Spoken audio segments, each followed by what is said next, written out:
Was Larry Holmes underappreciated and underrated? The Easton assassin Larry Holmes, career overview and commentary. This is the topic being discussed today on Stick to the Jab Boxing.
Was Larry Holmes underappreciated and underrated?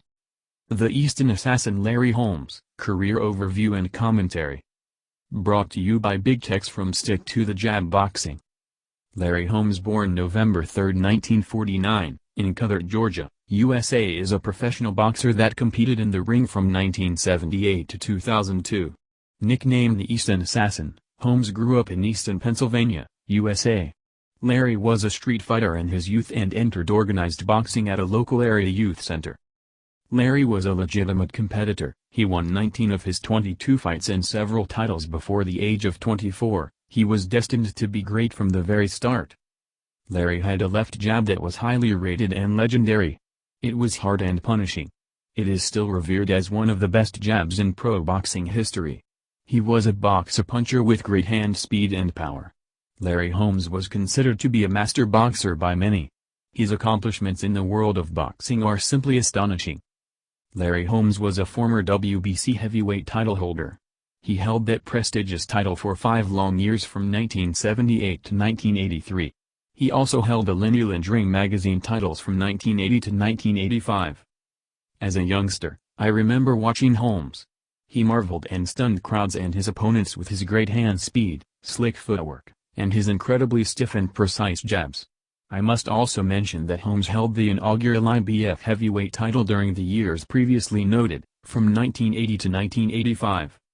As champion, Holmes made 20 successful title defenses. That accomplishment places him second of all time, behind the likes of icons such as Joe Louis and Vladimir Klitschko. Did you know? Did you know that Larry Holmes holds the record for the longest individual heavyweight streak in modern boxing history? I personally have the utmost respect for Larry Holmes, his achievements, his professionalism and his contributions to the sport of boxing in general. His determination, resilience, durability and mental toughness help cement his legacy as one of the greatest boxers to ever lace up a pair of boxing gloves. He is one of 5 boxers to ever defeat the legendary Muhammad Ali. Holmes is the only one of the 5 to have stopped Ali. Larry Holmes turned professional on March 21, 1973.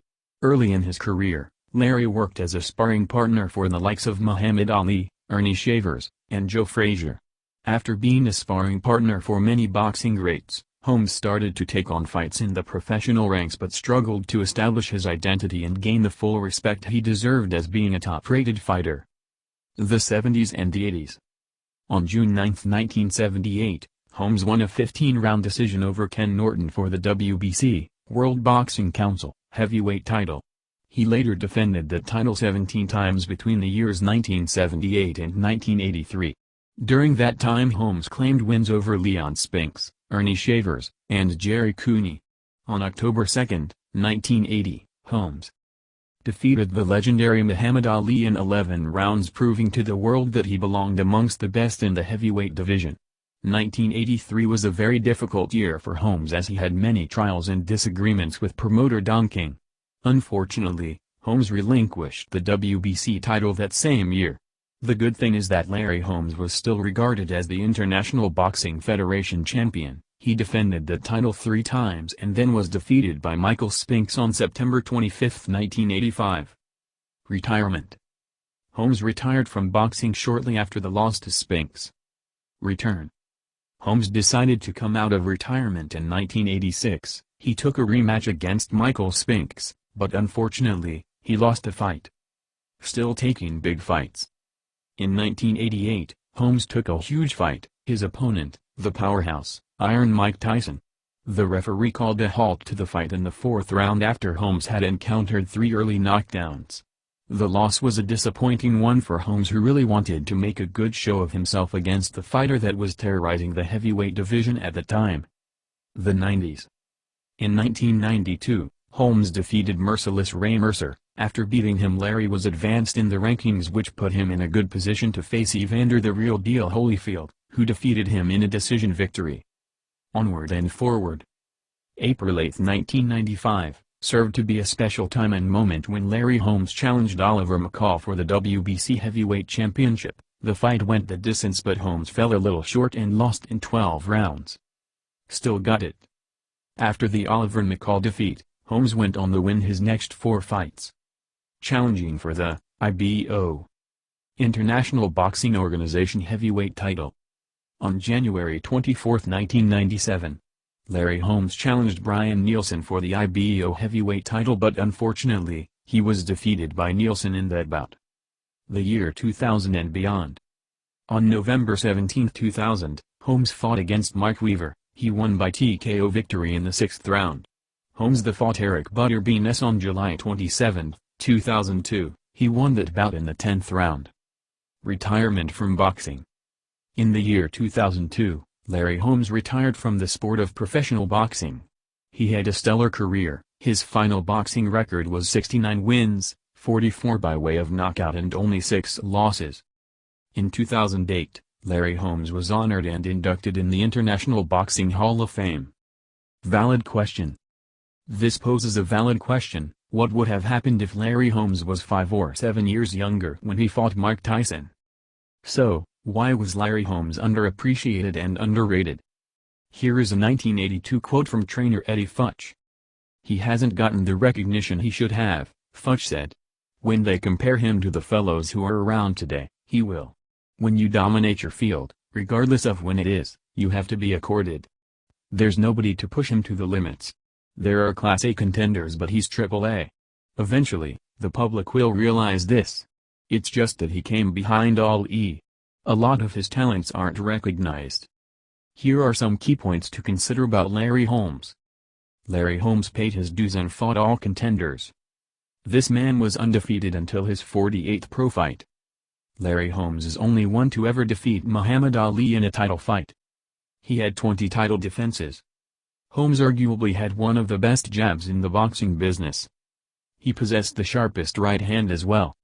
He had some of the greatest recuperation powers of any boxer in the business. Holmes could take a shot and most of the time he would rally and come back to be victorious. Larry Holmes had great in-ring tactics and he always knew how to adjust to his opponents, being in different situations and remaining cool under pressure. Some may disagree, but I will say this. Larry Holmes was clearly years ahead of his time. He was a warrior. To call him fearless would be an understatement. To deny this fact would be an injustice. Outstanding career. Larry Holmes retired from the ring with a professional boxing record of 69 wins, including 44 KOs and only 6 losses. Definitely up there with some of the best boxing records of all time. You know what's crazy? Larry Holmes had his last fight at the age of 53. Just incredible. Simple facts. Every wall they put up in front of Larry Holmes he knocked down. So, why was Larry Holmes' career overlooked by many? Do you think that he was underappreciated and underrated as a fighter? A lot of people have a hard time answering that very question. It is said that other than Muhammad Ali, Larry Holmes never beat any quality opponents or anybody of high caliber, in convincing fashion. The consensus is that he only beat bums or fighters that were on their way out or washed up. Some say that Holmes had already passed his prime by around 1983 or 1984. Others feel that his loss to Iron Mike Tyson tarnished his legacy in a way, due to Holmes losing to Tyson in their much-anticipated fight. Many observers credit Holmes for beating many greats in the sport of boxing but feel that he was too cautious about who he faced. That remains to be seen. Other criticisms come to the fact that Holmes was unable to regain the heavyweight championship title after 2 separate attempts during the decade. Holmes is then cross-compared to George Foreman, who was able to regain the heavyweight championship against Michael Moorer in his 40s and well past his prime. Big Tech says this: Larry Holmes was a fighting man, a champion amongst champions. Win, lose or draw, he always left everything in the ring. He was precise, durable, skillful and crafty. Whatever your opinion is of Larry Holmes, the Easton assassin, in my opinion, is one of the most underrated boxers to ever lace up a pair of boxing gloves.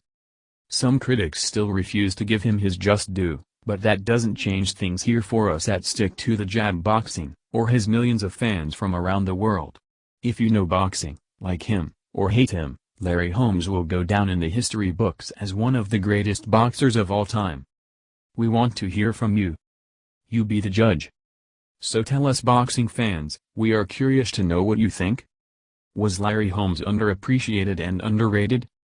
Your opinions are heard and respected here. This is Big Tech's 4. Stick to the Jab Boxing. Please support our channel, don't forget to like, comment and subscribe and hit the bell notification to be notified of our upcoming videos.